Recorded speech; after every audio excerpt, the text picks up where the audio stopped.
So hello guys, आज हम पढ़ने जा रहे हैं क्लास 11th फिजिक्स की बुक 2 का एक और नया chapter which is kinetic theory of gases. अब इस चैप्टर में गैसेस के बिहेवियर के बारे में उनकी काफी सारी चीजें अपन इन डेप्थ स्टडी करने वाले अबाउट द गैसेस। ठीक है, शुरू करते हैं। इस चैप्टर का थोड़ा इंट्रोडक्शन देख लेते हैं पहले। इसमें लिखा है kinetic theory by Maxwell and Boltzmann. तो मैक्सवेल और बोल्ट्जमैन जो साइंटिस्ट थे, उन्होंने काइनेटिक थ्योरी को दिया था हमको। Explains gas behaviour using fast moving atoms और मॉलिक्यूल्स। तो गैस का जो फास्ट मूविंग नेचर है, उनके जो फास्ट मूविंग एटम्स और मॉलिक्यूल्स है, उनका यूज करके गैसेस का जो बिहेवियर वगैरह है पूरा उन्होंने एक्सप्लेन किया था इस थ्योरी में। इन गैसेस इंटर एटॉमिक, अब यहाँ पे एक चीज लिखी हुई है कि गैसेस में जो इंटर एटॉमिक फोर्सेस होती है ना, वो नेग्लिजिबल होती है। वो नेग्लिजिबल होती है unlike in solids and liquids. Solids and liquids में तो क्या रहता था, उसमें थोड़ी बहुत रहती थी, हाँ भाई, कि इंटर एटॉमिक फोर्सेस सॉलिड्स में तो बहुत अच्छी रहती थी, लिक्विड्स में थोड़ी कम रहती थी, बट रहती थी। बाकी जो गैसेस में it is nearly negligible. Inter atomic forces gases में नेग्लिजिबल रहती है। ठीक है, तो ये नेग्लिजिबल यहाँ पे यही लिखा हुआ है। ठीक है, अब बढ़ते हैं आगे। ये हो गया इट एक्सप्लेन्स। अब ये थ्योरी में कुछ बेसिक कुछ मतलब कुछ जो टर्म्स जो एक्सप्लेन की गई, मतलब जो कुछ टॉपिक्स है जो एक्सप्लेन किए गए हमको, pressure, temperature in terms of molecular motion, gas laws and Avogadro's hypothesis, ये सारी चीजें हमको एक्सप्लेन की गई। ठीक है, अब बढ़ते हैं अपन पोस्टुलेट्स ऑफ केटीजी। काफी इंपॉर्टेंट है। केटीजी में ना अपन कुछ अजम्पशंस लेके चलते हैं, कुछ पोस्टुलेट्स हैं इसके, मतलब कुछ अजम्पशन क्या क्या मान के चलते हैं जब अपन काइनेटिक थ्योरी ऑफ गैसेस पढ़ते हैं। इसका बेसिकली ये मतलब होता है पोस्टुलेट्स का। क्या क्या इस चैप्टर के अपन पहले दिमाग में रखना रहता है अपने को, इस चैप्टर को पढ़ने से पहले क्या क्या पोस्टुलेट्स हैं वो देखते हैं। Gas contains many identical molecules and atoms. तो मतलब मॉलिक्यूल्स बोले आइटम्स, तो गैस में मेनी आइडेंटिकल मॉलिक्यूल्स या मेनी आइडेंटिकल एटम्स होते हैं, वो अपना एक पोस्टुलेट है ना। ठीक है, ये तो चलो एक मतलब बात हो गई है ना। The volume of gas is negligible compare to the volume of the container. Gas का वॉल्यूम, अगर देखो, वो तो गैस क्या रहती है ना, अपन पूरे में फैला, मतलब कंटेनर में मैंने गैस डाली, ठीक है, अब गैस जो है ना वो पूरे में फैल जाती है। वो फैल जाती है, उसका जो नेचर है ना, उसके कारण गैस बहुत ज्यादा जगह लेती है। बाकी अगर रियल लाइफ में गैस ना फैले, अगर मान लो उसकी, अगर मैं रियल जगह बताऊं कितनी ले, तो it is negligible as compare to the जिस कंटेनर में अपन गैस को रखते हैं। अगर रियल में गैस फैले ना वो उतना ज्यादा फैले ना, तो उसका रियल में जो वॉल्यूम है इट इज नेग्लिजिबल, तो वही as compare to the container. तो बस यही लिखा हुआ है ना। कुछ पॉस्टुलेट्स है ना ये। अब आगे देखते हैं। All molecules are in continuous random motion due to collisions. तो सारे मॉलिक्यूल्स जो गैसेस में होते हैं वो ब्राउनियन मोशन करते हैं, मतलब कंटिन्यूअस रैंडम मोशन करते हैं। वो एक दूसरे से टकराते हैं और जिस कंटेनर में वो गैस भरी हुई है उसकी वॉल से भी टकराते हैं। तो कंटिन्यूअस जो कॉलिजन्स होते हैं, जिसको अपन ब्राउनियन मोशन कहते हैं, जो मोशन यहाँ पे हो रहा होता है, जब कोलिजन्स हो रहा होते हैं, जो मोशन यहाँ पे किया जाता है गैस मॉलिक्यूल्स के द्वारा, वो ब्राउनियन मोशन होता है। The collisions made by the molecules are perfectly elastic. Perfectly elastic जब कोफिशिएंट ऑफ रेस्टिट्यूशन 1 होता है, इस तरह का जो पूरा कोलिजन अपने जो पढ़ा था, ये वो वाला कोलिजन रहता है यहाँ पे गैसेस के मॉलिक्यूल्स के बीच में। ये भी अपना पोस्टुलेट है। Between collisions they move in straight lines. जैसे कोलिजन वगैरह हो रहे हैं तो ये टकरा के ऐसे आई तो स्ट्रेट लाइन में कोलिजन हो रहा है, ये भी स्ट्रेट लाइन में टकराएंगे फिर स्ट्रेट लाइन में जाएंगे। तो जो कोलिजन्स होते हैं बिटवीन कोलिजन्स, जो मोशन होता है वो स्ट्रेट लाइन होता है, मतलब, है ना।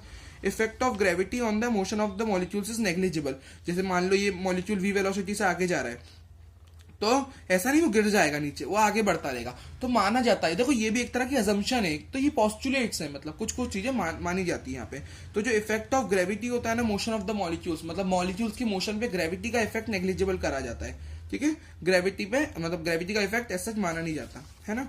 ठीक है, आगे देखते हैं। Molecules do not exert attractive और repulsive forces on each other. देखो रियल में तो मतलब यहाँ पे पोस्टुलेट में ये माना जाता है कि वो एक दूसरे पे अट्रैक्टिव और रिपल्सिव फोर्सेस एक दूसरे पे अट्रैक्ट नहीं करते गैस मॉलिक्यूल्स। ये भी एक पोस्टुलेट है कि भाई वो एक दूसरे पे अट्रैक्टिव और रिपल्सिव फोर्सेस नहीं लगाते, है ना। अब पढ़ते हैं आइडियल गैस इक्वेशन। ये पोस्टुलेट्स अपने कंप्लीट हो गए। अब आइडियल गैस इक्वेशन अपन ने पढ़ी भी हुई है, अब इसके बारे में थोड़ा और जानते हैं डीप में। अब आइडियल गैस इक्वेशन जो होती है, जिसको अपन लिखते हैं PV is equal to nRT, जहां पे एन होता है नंबर ऑफ मोल्स, आर होता है यूनिवर्सल गैस कांस्टेंट, जिसकी वैल्यू होती है 8.314 joule mole inverse kelvin inverse. तो ये mole inverse kelvin, joule per mole kelvin, मतलब joule divided by mole into kelvin के टर्म्स में अगर मैं बोलूं वैल्यू, तो ये रहती है एब्सोल्यूट टेम्परेचर जो टी होता है यहाँ पे इन केल्विन। तो ये इसकी यूनिट्स होती है। ठीक है जी, अब इस तरह ये सारी इसकी टर्म्स होती है। इसके अंदर पीवी एक टर्म होती है which is pressure, where P is the pressure of gas due to the collision collision जो मतलब देखो कुछ कोलिजन में कंटिन्यूस हो रहे होते हैं वॉल से आपस में भी गैस मॉलिक्यूल्स के, तो पी जो प्रेशर जनरेट होता है, जो प्रेशर होता है of gas due to collision, तो ये वो प्रेशर होता है with the walls of the container. जो वॉल्स ऑफ द कंटेनर के साथ जो प्रेशर होता है वो यहाँ पे लिखा जाता है, जिसकी यूनिट तो पता ही है, न्यूटन पर मीटर स्क्वायर या पास्कल। वी अपना वॉल्यूम है अवेलेबल फॉर द गैस, तो वॉल्यूम को एक्सपांड करने के लिए कितना वॉल्यूम अवेलेबल है तो होता है मीटर क्यूब में, वो अपना यहाँ पे वॉल्यूम है। तो PV is equal to nRT. अब इसी का एक डेंसिटी फॉर्म में लिखूं, PV is equal to nRT का एक मैं डेंसिटी फॉर्म लिखूं तो वो लिखा जाता है PV is equal to nRT. देखो होता है जहां पे एन जो है ना, एन यानी नंबर ऑफ मोल्स, जैसे केमिस्ट्री में पढ़ते हैं ना given mass upon molar mass, तो एन जो है यहाँ पे अपन लिखते हैं मास ऑफ द गैस, यानी ग्राम में जो गैस का जो मास है डिवाइडेड बाय उसका जो ओरिजिनल मॉलिक्यूलर मास होता है वो ग्राम पर मोल में जो होता है, तो ये रहता है। तो उसको अपन लिखते हैं M gas, small M gas divided by M W.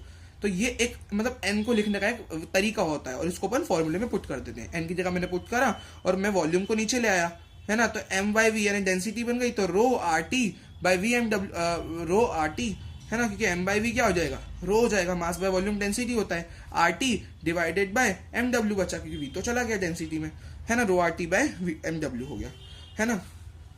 अब यहाँ पे क्या चीज है, एक छोटा सा यहाँ पे ग्राफ है जो हमको बताता है, मतलब वाई एक्सिस पे यहाँ पे मैंने आर को शो किया क्योंकि यहाँ से आर का फॉर्मूला आप निकालोगे PV is equal to nRT से, तो वो आ जाएगा PV by NT which is constant, क्योंकि आर एक कांस्टेंट होता है। अब इसी का मैं इसी से रिलेटेड एक ग्राफिकल रिप्रेजेंटेशन करूं आर से रिलेटेड ही, तो लिखा जाएगा। देखो आइडियल गैस की जब मैं बात कर दूं, अगर मैं परफेक्ट आइडियल गैस थी तब तो ये सही में भाई हाँ एकदम सीधा ही रहेगा ये, क्योंकि ओरिजिनल में क्या होता है ये अपना ये कांस्टेंट माना जाता है पीवी बाई एन टी, तो आइडियल गैस के लिए तो सही में अपने को एक स्ट्रेट लाइन मिलती है। बट अगर मैं टेम्परेचर में चेंज ला दूं, तो ये कुछ इस तरह ग्राफ हमको देखने को मिलता है, कुछ फ्लक्चुएशंस देखने को मिल जाते हैं ग्राफ में जब मैं टेम्परेचर में वेरी कर दूं।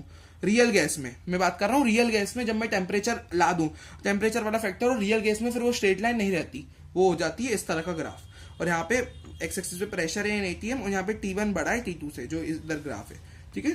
तो ये सारी अपन ने काय की स्टडी करी, ये ग्राफ की अपन ने स्टडी करी, और डेंसिटी फॉर्म पड़ा किसका, अपन ने ये गैस इक्वेशन का, आइडियल गैस इक्वेशन का। यहाँ पे एक छोटी सी बात लिखी हुई है, रियल गैस, देखो कोई भी जो रियल गैस है ना वो भी आइडियल गैस कब बनने लगती है, मतलब अगर मैं क्या कुछ कंडीशंस को सेटिस्फाई कर दूं तो real gas ideal gas behaviour को अप्रोच करने लगती है। कब, जब मैं बहुत लो प्रेशर पे कर दूं रियल गैस को, हाई टेम्परेचर पे कर दूं तो वो भी एक आइडियल गैस की तरह बनने लगती है। तो एक छोटी सी बात लिखी हुई थी, ठीक है जी। अब आगे बढ़ते हैं, अब आगे है अपना, अब गैस लॉस जो अपन ने पढ़े तो कुछ मतलब पढ़ेंगे, अब अपन कुछ गैस लॉस पढ़ेंगे। जैसे अपन ने देखो पढ़ा PV is equal to nRT, जहां पे एन कांस्टेंट रहता है, मतलब एन यहाँ पे अपन कांस्टेंट लेके चलते हैं, आर भी अपना कांस्टेंट रहता है, एनआर तो हमेशा कांस्टेंट ही रहता है, अपने को पता है, थर्मोडायनेमिक्स में भी पढ़ा है अपन ने। अब इसी में कुछ 3 लॉस है, Boyle's law, Charles law, Gay-Lussac's law, तो ये 3 लॉस है जिनको अपन कहते हैं गैस लॉस। तो अपन पढ़ते हैं, बॉयल्स लॉ में कहा जाता है, एमसीक्यू आ सकता है कि बॉयल्स लॉ किस प्रोसेस के लिए होता है, तो बॉयल्स लॉ वैलिड होता है फॉर आइसोथर्मल प्रोसेस, क्योंकि इस लॉ में ना टेम्परेचर को कांस्टेंट लिया जाता है। इस लॉ में जो बताया गया है वो टेम्परेचर कांस्टेंट को रख के बताया गया है, टेम्परेचर कांस्टेंट है। अब PV is equal to nRT में क्या है, तो एनआर तो कांस्टेंट रहेगा, टी भी कांस्टेंट हो गया, तो क्योंकि आइसोथर्मल है तो PV is equal to constant हो गया, तो क्योंकि यहाँ पे ये पूरा कांस्टेंट हो गया, है ना, तो पी यहाँ पे इनवर्सली प्रोपोर्शनल हो गया वी के, क्योंकि ये कांस्टेंट मैंने लगा दिया, PV is equal to K, तो P is equal to K by V, तो P is inversely proportional to V. तो यहाँ पे मतलब कुछ इस तरह रहता है, और आइडियल गैस के लिए पीवी का ग्राफ यहाँ पे इस तरह कुछ बन जाएगा और हमको देखने को मिलेगा for ideal gas. Charles law में इसमें आइसोबारिक प्रोसेस ली गई थी, ये भी एमसीक्यू में आ सकता है। यहाँ पे पी कांस्टेंट होगा क्योंकि आइसोबारिक प्रोसेस है, V is directly proportional to T, क्योंकि यहाँ पे PV is equal to nRT में क्या हो जाएगा, एनआर तो कांस्टेंट है, पी भी कांस्टेंट हो गया, तो V is directly proportional to T हो गया, यानी वी बाई टी अपना कांस्टेंट के बराबर हो गया, है ना, वी बाई टी कांस्टेंट। और वी और टी का ग्राफ अगर मैं बनाऊं फॉर आइडियल गैस तो इधर इस तरह देखने को मिलता है हमको कुछ graph. Gay-Lussac's law isochoric process के लिए होता है, जहां पे वॉल्यूम कांस्टेंट होगा, यानी यहाँ पे पीवी एनआर तो कांस्टेंट था ही था, है ना, और वी भी कांस्टेंट हो गया, यानी P is directly proportional to T हो गया, मतलब पी बाई टी कांस्टेंट हो गया। और आइडियल गैस के लिए पीओटी का ग्राफ कुछ इस तरह हमको देखने को मिलेगा, ऐसा, है ना, ये ऐसा। तो ये था अपने गैस लॉस। अब अपन पढ़ते हैं Dalton's law of partial pressures. तो Dalton's law of partial pressures में कुछ नहीं, बस जैसे नेट प्रेशर अगर मुझे निकालना है तो सम ऑफ पार्शियल प्रेशर्स होता है वो, मतलब मुझे नेट प्रेशर निकालना है तो मैं P1 plus P2 plus P3 plus P4 करके लिखा जाएगा वो। तो P होता है PV is equal to nRT, तो P हो जाएगा एनआरटी बाय वी, है ना, और मैं अगर टोटल प्रेशर निकालना चाहूँ, पार्शियल प्रेशर का टोटल सम निकालना चाहूँ, है ना, तो सम ऑफ इंडिविजुअल हो जाएगा। तो nRT1/V1 plus nRT2/V2 plus nRT3/V3, तो ये जनरल फॉर्मूला है, उसी पे मैंने बस ये 1 2 3 लगा के इनका सम कर दूं तो मुझे पूरी टोटल मिलता है। तो ये एक छोटी सी बात है बस, है ना, नॉर्मल सी। अब बढ़ते हैं एवोगाड्रोस लॉ की तरफ। उन्होंने अपने को बोला था कि अगर पीवीटी किसी दो गैस ले ली, मैंने मान लो यहाँ पे एग्जाम्पल में मैं आपको एग्जाम्पल समझाता हूँ, आपको अच्छे से आएगा। O2 और N2 मैंने दो गैस ले ली, ठीक है, जहां पे O2 का temperature, pressure, volume T0 P0 V0 respectively और N2 का भी T0 P0 V0 रिस्पेक्टिवली है। तो इन दोनों की जो कंडीशंस है, पीवीटी कंडीशंस दोनों की एकदम सेम है। तो अगर पीवीटी सेम है दो गैस के लिए, दोनों गैसेस के लिए तीनों कंडीशन सेम है, तो n is also same, n है नंबर ऑफ मॉलिक्यूल्स। तो अगर इन दोनों गैसेस की ये तीन कंडीशन सेम है, तो दोनों गैसेस के लिए जो नंबर ऑफ मॉलिक्यूल्स आएंगे वो भी सेम आएंगे, है ना। तो नंबर ऑफ मॉलिक्यूल्स O2 के और नंबर ऑफ मॉलिक्यूल्स N2 के यहाँ पे बराबर लिखे जाएंगे, ठीक है, under the given these conditions. तो दोनों के मॉलिक्यूल्स सेम आएंगे। और एक छोटी सी चीज ये भी होती है, एवोगाड्रोस नंबर होता है विच इज 6.022 × 10⁻23, है ना। तो एक एवोगाड्रोस नंबर होता है।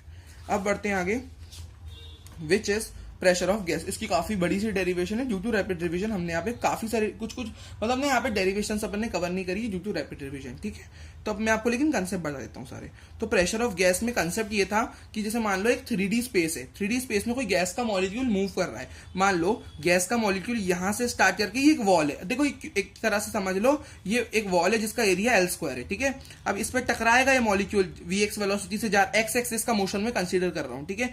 तो Vx वेलोसिटी से जा रहा है, L लेंथ की इसने डिस्टेंस कवर करी टकराने से पहले तक, टकराने के बाद वो L लेंथ वापस मुड़ जाएगा।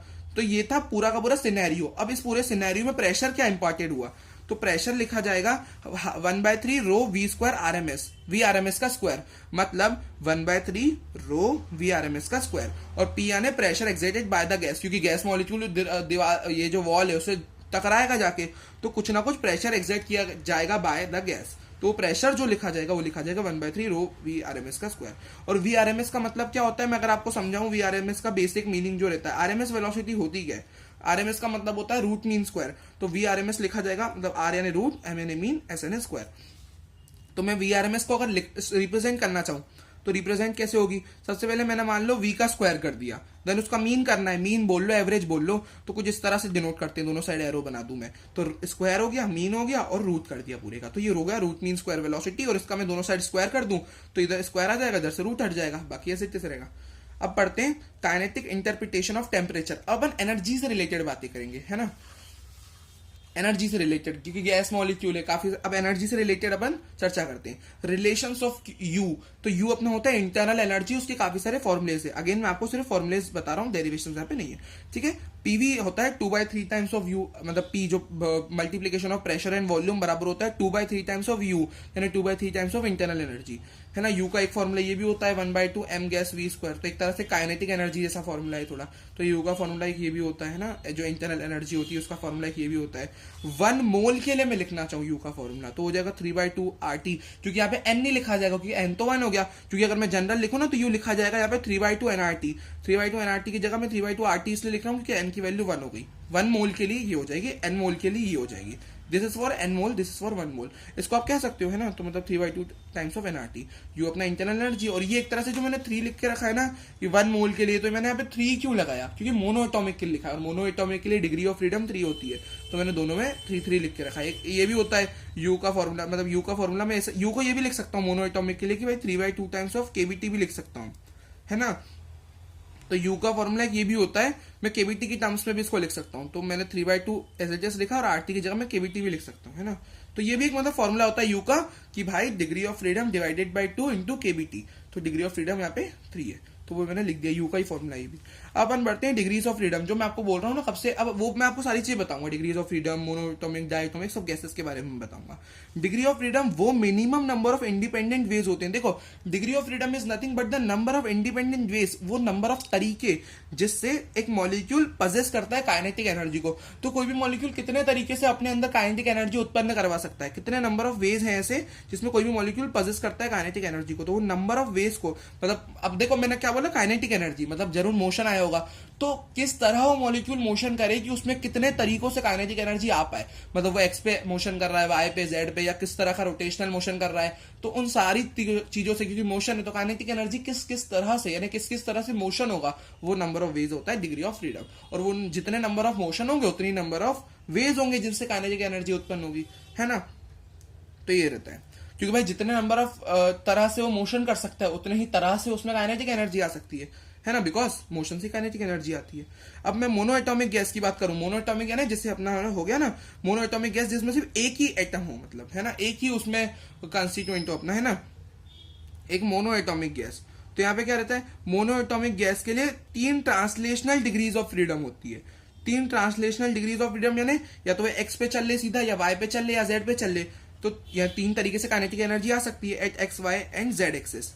तो 3 तरीके से उसमें मोनो एटॉमिक गैस में 3 तरीके की उसकी डिग्री ऑफ फ्रीडम होती है, मतलब 3 ट्रांसलेशनल डिग्री ऑफ फ्रीडम। और रोटेशनल डिग्रीज ऑफ फ्रीडम यहाँ पे 0 लिखी जाती है फॉर मोनो एटॉमिक गैस, ठीक है। मोनो एटॉमिक गैस के लिए 0 लिखी जाती है, ठीक है। अब पढ़ते हैं डायटोमिक गैसेस के लिए। डायटोमिक गैसेस के लिए क्या लिखा जाता है, इसकी 3 देखो ट्रांसलेशनल डिग्रीज ऑफ फ्रीडम तो 3 ही होगी, at X, Y and Z axis, तीनों पे चल सकता है वो। और यहाँ पे 2 रोटेशनल डिग्रीज ऑफ फ्रीडम भी होती है, वाई और जेड एक्सिस के अबाउट, एक्स एक्सिस के अबाउट नहीं होती वहां पर, क्योंकि सफिशिएंट मोमेंट ऑफ इनर्शिया वगैरह, या रोटेशनल, मतलब मैं अगर आपको इन शॉर्ट बताऊं तो रोटेशनल इफेक्ट एक्स एक्सिस पे ज्यादा क्रिएट नहीं हो पाता, तो वाई और जेड एक्सिस पे ही से लिखा जाता है उसका रोटेशनल डिग्रीज ऑफ फ्रीडम। बाकी टोटल 5 हो गई, 3 इधर 2 इधर, 5 हो गई टोटल डायटोमिक के लिए। एक ट्रायटोमिक भी होता है, ठीक है जी, तो उसके लिए भी थोड़ी बहुत चीजें आप देख सकते हैं, है ना। अब पढ़ते हैं law of equipartition of energy. Law of equipartition of energy for any dynamic system, है ना, for any dynamic system in thermal equilibrium. कोई डायनामिक सिस्टम है जो थर्मल इक्विलिब्रियम पे जो टोटल एनर्जी है ना सिस्टम की, वो इक्वली डिवाइडेड होती है among the degree of freedom. तो जो डिग्रीज ऑफ फ्रीडम होती है तो टोटल एनर्जी उनमें इक्वली डिस्ट्रीब्यूट होती है सारी डिग्री ऑफ फ्रीडम पे। तो हर एक डिग्री ऑफ फ्रीडम के लिए जो एनर्जी लिखी जाती है वो होती है हाफ केबीटी, जहां पे केबी जो होता है ना, केबी होता है अपना बोल्ट्जमैन कांस्टेंट, जिसकी वैल्यू जो अपनी कांस्टेंट की वैल्यू होती है 1.38 × 10⁻⁻23 जूल पर केल्विन।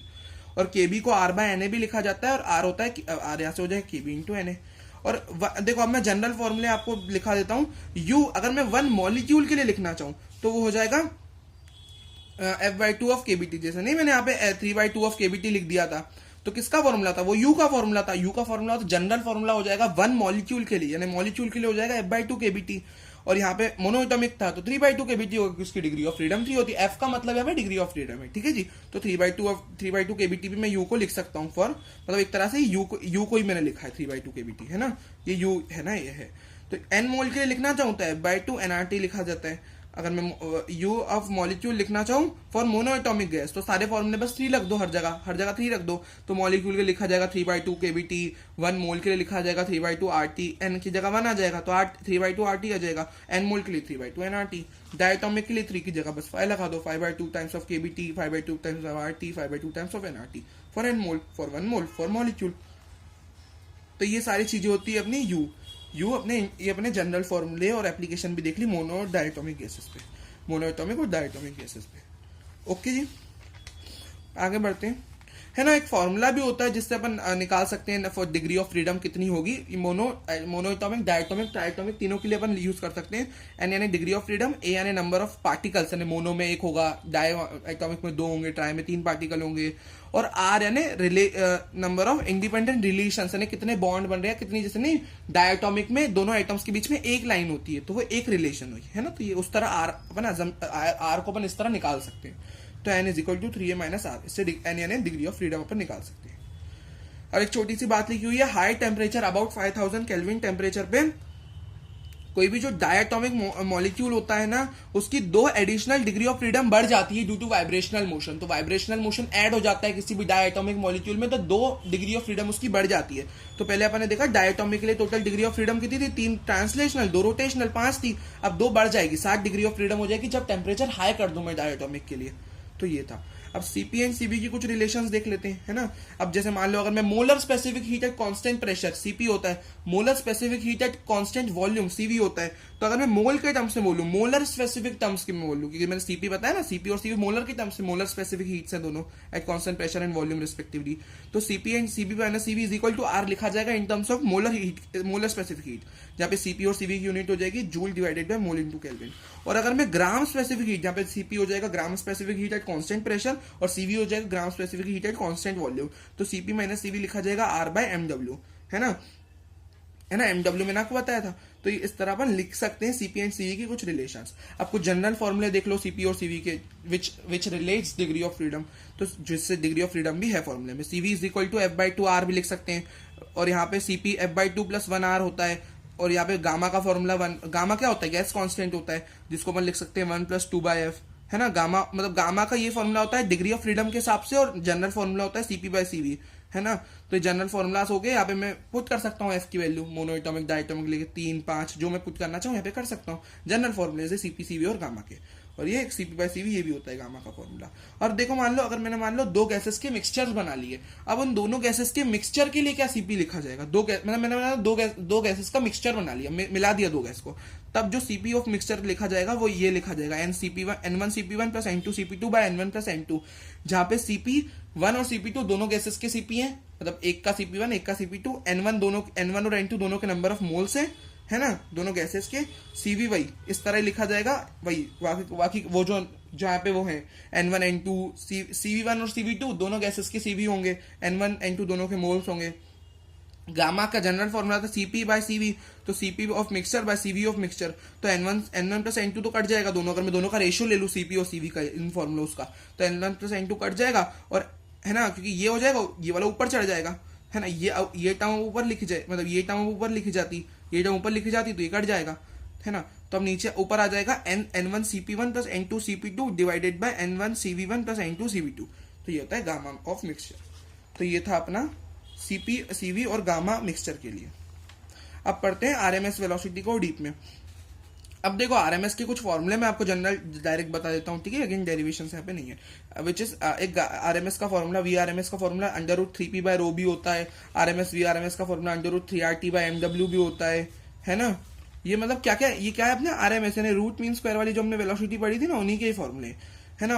√3 kBT बाय एम भी लिख सकते हैं बोल्ट्जमैन कांस्टेंट की टर्म्स में, है ना। और हाँ, एक एमसीक्यू में इस छोटी सी बात ये आ सकती है कि आरएमएस वेलोसिटी जीरो कब होती है, वो होती है zero absolute zero. Absolute zero वो टेम्परेचर होता है जो होता है 0 केल्विन। एब्सोल्यूट जीरो क्या होता है, एब्सोल्यूट जीरो बोले तो 0 केल्विन या माइनस का 273 डिग्री सेल्सियस, जो कि एक मतलब ऐसा टेम्परेचर हो जो रियल लाइफ में अचीव करना इम्पॉसिबल है अभी, तो मतलब वो ऐसा आइडियल टेम्परेचर एक तरह का 0 केल्विन माइनस का 273 डिग्री सेल्सियस। तो इस पे आरएमएस वेलोसिटी मॉलिक्यूल्स की जीरो हो जाती है। मोस्ट प्रोबेबल स्पीड एक टर्म होती है। मोस्ट प्रोबेबल स्पीड का मतलब है defined as the speed possessed by the maximum number of molecules in a gas sample at a given temperature. मान लो मैंने गैस का सैंपल ले लिया, एक कंटेनर में मैंने गैस भर ली, उसका एक सैंपल ले लिया। अब उस गैस के सैंपल में बहुत सारे मॉलिक्यूल्स होंगे, तो जो बहुत सारे मॉलिक्यूल्स की एक ऐसी वेलोसिटी होगी जो बहुत सारे मॉलिक्यूल्स में सेम होगी। यानी अगर मान लो 100 मॉलिक्यूल्स, एक अपन हाइपोथेटिकल एग्जांपल ले, तो मान लो उसमें 80 मॉलिक्यूल्स की वेलोसिटी सेम है, तो जो 80 मॉलिक्यूल्स की जो वेलोसिटी है मान लो 100 मीटर पर सेकंड, तो सबकी सेम है, यानी 100 मीटर पर सेकंड मोस्ट प्रोबेबल वेलोसिटी है, मोस्ट प्रोबेबल स्पीड हो जाएगी, क्योंकि ज्यादा नंबर ऑफ मॉलिक्यूल्स के पास है। मैक्सिमम नंबर ऑफ मॉलिक्यूल्स की वही वेलोसिटी है, तो वो होती है मोस्ट प्रोबेबल स्पीड, ठीक है, एट अ गिवन टेम्परेचर। अब पढ़ते हैं मैक्सवेल डिस्ट्रीब्यूशन फंक्शन। तो उनका एक ये ग्राफ है, ये ग्राफ में वेलोसिटी है और यहाँ पे वाई एक्सिस पे number of molecules per unit speed, ठीक है। तो कितने नंबर ऑफ मॉलिक्यूल्स है और यहाँ पे वेलोसिटी। अब देखो वी का मतलब है वी मोस्ट प्रोबेबल। अब देखो मोस्ट प्रोबेबल वेलोसिटी ज्यादा नंबर ऑफ मॉलिक्यूल्स की होती है, यानी सबसे ज्यादा मॉलिक्यूल्स की वो वेलोसिटी होती है, तो वो लिखी जाती है वी ऑफ मोस्ट प्रोबेबल, क्योंकि वो सबसे ज्यादा मॉलिक्यूल्स की होती है, तो वो वी मोस्ट प्रोबेबल होती है। तो ये इसका सबसे ऊपर होगा क्योंकि यहाँ पे नंबर ऑफ मॉलिक्यूल्स है, और नंबर ऑफ मॉलिक्यूल्स अगर यहाँ पे है तो सबसे ज्यादा टॉप पे यही होगा, क्योंकि मोस्ट प्रोबेबल वाली वेलोसिटी की लाइन सबसे ऊपर इसलिए जा रही है क्योंकि सबसे ज्यादा मॉलिक्यूल्स उसी में ही होते हैं, तो वाई एक्सिस पे टॉप पॉइंट पे होगी। उसके बाद आती है वी ऑफ मीन वेलोसिटी, जिसका डॉट यहाँ आएगा, और आरएमएस का यहाँ पे आता है ये वेलोसिटी। और देखो जो अब एक्स एक्सिस पे जो जितना आगे होगा उसकी मैग्नीट्यूड उतना ज्यादा होगा। आरएमएस सबसे ज्यादा आगे है ना, नंबर ऐसे चलते हैं 0 1 2 3 4, तो आगे जाते जाते नंबर बढ़ते हैं, तो आरएमएस वेलोसिटी सबसे ज्यादा होगी, वी मीन वाली फिर आएगी, फिर एमपी सबसे कम होगी, most probable V am most probable लिखी जाएगी अंडर रूट 2RT/MW, कुछ फॉर्मूले हैं, अंडर रूट 2KT/M, KTN है वही केबी वाला है ना, 2KBT भी लिख सकते हो आप, है ना, वही के हमने केबी बोल्ट्जमैन कांस्टेंट की बात हो रही है ना, under root 2KT/M। V average लिखा जाएगा अंडर रूट 8KBT/M, ये कुछ फॉर्मूले, ठीक है, और RMS लिखा जाता है अंडर रूट 3KBT/M। तो ये क्या था, ये अपना मैक्सवेल डिस्ट्रीब्यूशन फंक्शन का एक ग्राफ था। एक टर्म है which is free path. Free path क्या होता है, देखो यहाँ पे फिगर मैंने नहीं बनाया बट मैं आपको इमेजिन करवाता हूँ, ठीक है। जैसे मान लो गैस है, जैसे मान लो अज्यूम कर लो, मैं आपको चलो बना के बता देता हूँ, ये गैस के मॉलिक्यूल से, ठीक है, ठीक है। अब यहाँ पे बिटवीन टू सक्सेसिव कोलिजन्स, तो यहाँ पे अभी कोलिजन हुआ नहीं है, बट बिटवीन टू, जो ये गैस लेकिन सेम लाइन पे आ रही है, मतलब इनका कोलिजन हो सकता है, हो सकता है। तो इनके बीच का जो सक्सेसिव पाथ है, इस तरह के जो बिटवीन टू सक्सेसिव कोलिजन्स का जो पाथ होता है बीच का, दो मॉलिक्यूल्स का जिनका कोलिजन होने वाला है, मतलब एक तरह से उनके बीच कोलिजन का जो, मतलब बिटवीन टू सक्सेसिव कोलिजन्स के बीच का जो पाथ होता है वो फ्री पाथ होता है।